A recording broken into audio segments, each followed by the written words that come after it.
बचपन से ही राजेश खन्ना को काका नाम से बुलाया जाता था। पंजाबी भाषा में काका का मतलब होता है छोटा बच्चा।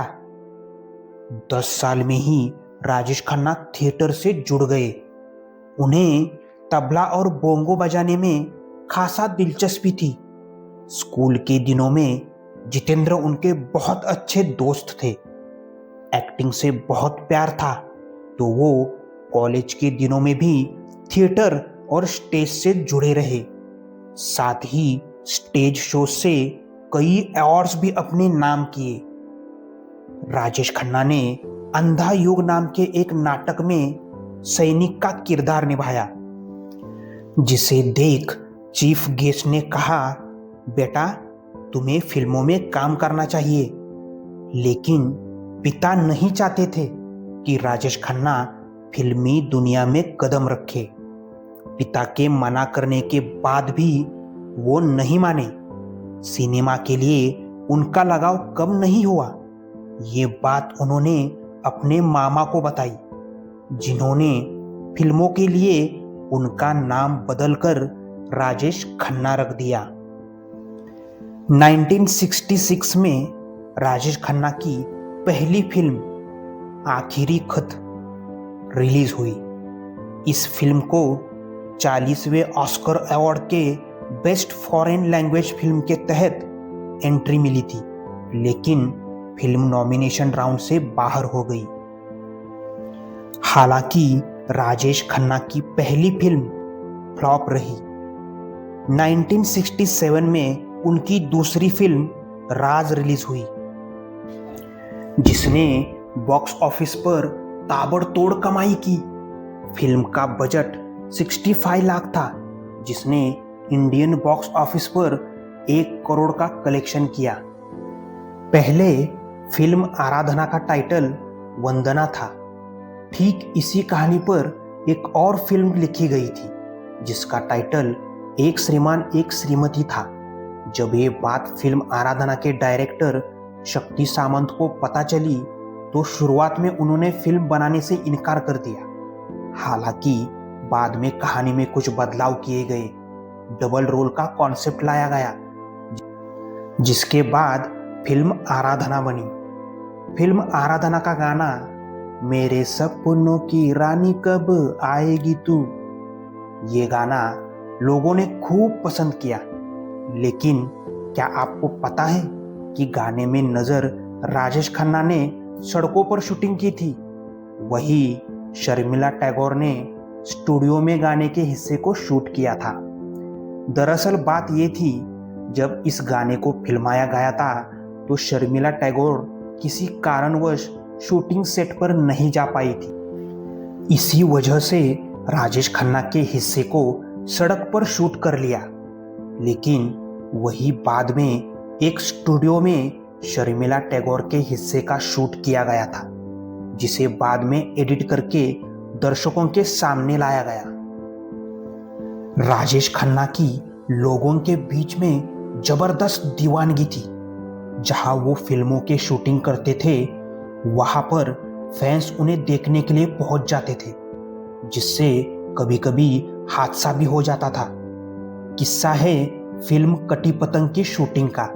जब राजेश खन्ना शूटिंग के लिए नैनीताल गए थे, शूटिंग लोकेशन नैनी झील के आसपास का था, इसलिए उस झील को 3 दिनों के लिए चारों तरफ से नाव से बांध दिया गया।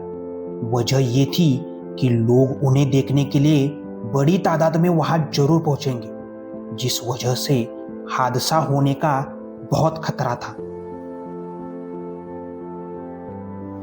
दूसरा किस्सा है फिल्म अमर प्रेम का। इस फिल्म के एक सीन की शूटिंग कोलकाता के हावड़ा ब्रिज के नीचे होनी थी, जहां पर राजेश खन्ना को शर्मिला टैगोर के साथ बोट में नजर आना था। लेकिन बाद में वहां के अथॉरिटी ने इसके लिए परमिशन नहीं दी। अथॉरिटी का कहना था कि राजेश खन्ना को देखने के लिए हावड़ा ब्रिज पर इतने लोग जमा हो जाएंगे कि पुल टूट भी सकता है, इसलिए शूटिंग वहां नहीं हो सकती थी। राजेश खन्ना के दोस्तों की लिस्ट में साउथ एक्टर कमल हसन का भी नाम शामिल था। एक बार राजेश खन्ना के साथ कमल हसन एक अमेरिकन फिल्म देखने गए थे। वहां मौजूद लोगों को इस बात का बिल्कुल भी अंदाजा नहीं था कि वहां पर राजेश खन्ना भी है। सब कुछ ठीक था और फिल्म भी खत्म हो गई। लेकिन राजेश खन्ना फिल्म खत्म होने के बाद भी उसके टाइटल एंड को देखते रहे। उधर कमल हसन को इस बात की चिंता सताने लगी कि अगर ये बात वहां मौजूद लोगों को पता चल गई तो थिएटर में भगदड़ मच जाएगी।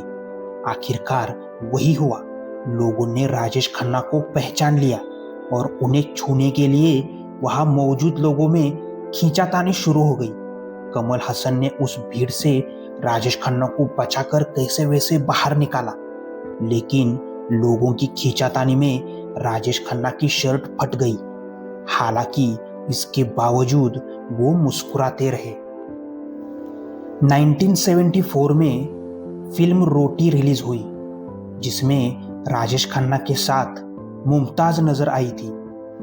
फिल्म का क्लाइमेक्स सीन था जिसमें राजेश खन्ना को मुमताज को अपने कंधों पर लेकर बर्फ से भरी वादियों में लेकर दौड़ना था। इस सीन का परफेक्ट शॉट देने के लिए राजेश खन्ना ने 8 दिनों तक प्रैक्टिस की थी, जिसके बाद इस सीन को शूट किया गया था। जब इस सीन की शूटिंग पूरी हो गई थी तो उनके बाएं कंधे पर लाल निशान बन गए थे, क्योंकि उस समय मुमताज का वजन थोड़ा अधिक था।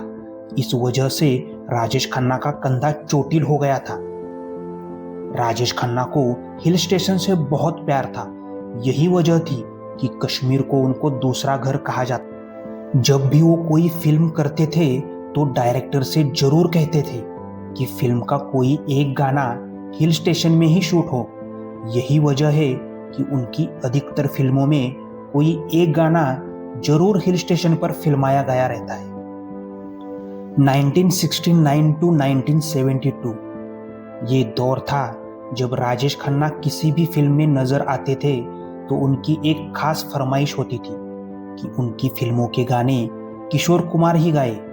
यही वजह थी 1987 तक राजेश खन्ना के फिल्मों के गाने किशोर कुमार ने ही गाए थे। दोनों ने 132 फिल्मों में एक साथ काम किया। फिल्म दुश्मन का एक गाना था, वादा तेरा वादा। जब इस गीत के लिए किशोर कुमार को चुना गया तो उन्होंने मना कर दिया। उनका कहना था कि उनसे बेहतर इस गीत को रफी साहब गा सकते हैं। जब ये बात राजेश खन्ना को पता चली तो उन्होंने किशोर कुमार से मुलाकात की। किशोर कुमार ने उन्हें बहुत समझाया, लेकिन वो नहीं माने और कहा, अगर तुम ये गाना नहीं गाओगे तो इस गीत को फिल्म से हटाया दिया जाएगा। राजेश खन्ना के इस जिद के कारण किशोर कुमार को झुकना पड़ा और आखिरकार उन्होंने इस गीत को गाया। राजेश खन्ना और डिंपल कपाड़िया के रिश्ते में शादी के 11 साल बाद दरार आनी शुरू हो गई थी। खबरें ये भी थी कि राजेश खन्ना नहीं चाहते थे कि डिंपल फिल्मों में काम करे। इसी वजह से दोनों में काफी बहस होती थी। कुछ समय बाद दोनों अलग अलग रहने लगे, लेकिन तलाक कभी नहीं लिया। एक इंटरव्यू में खुद राजेश खन्ना ने बताया था कि डिंपल से अलग रहने के बाद उन्होंने 14 महीनों के लिए खुद के आसपास एक दीवार बना ली थी। लोगों पर उन्होंने विश्वास करना छोड़ दिया था। नई फिल्में साइन नहीं करते थे। आत्मविश्वास कम हो गया था। लगातार फिक्र में डूबे रहते थे और आत्महत्या करने के बारे में सोचते रहते थे। 20 फिल्मों में ऑन स्क्रीन राजेश खन्ना की मौत हुई है। किस्सा यह है कि जब किसी फिल्म में उनकी मौत हो जाती थी तो उनकी माँ दुखी हो जाती थी।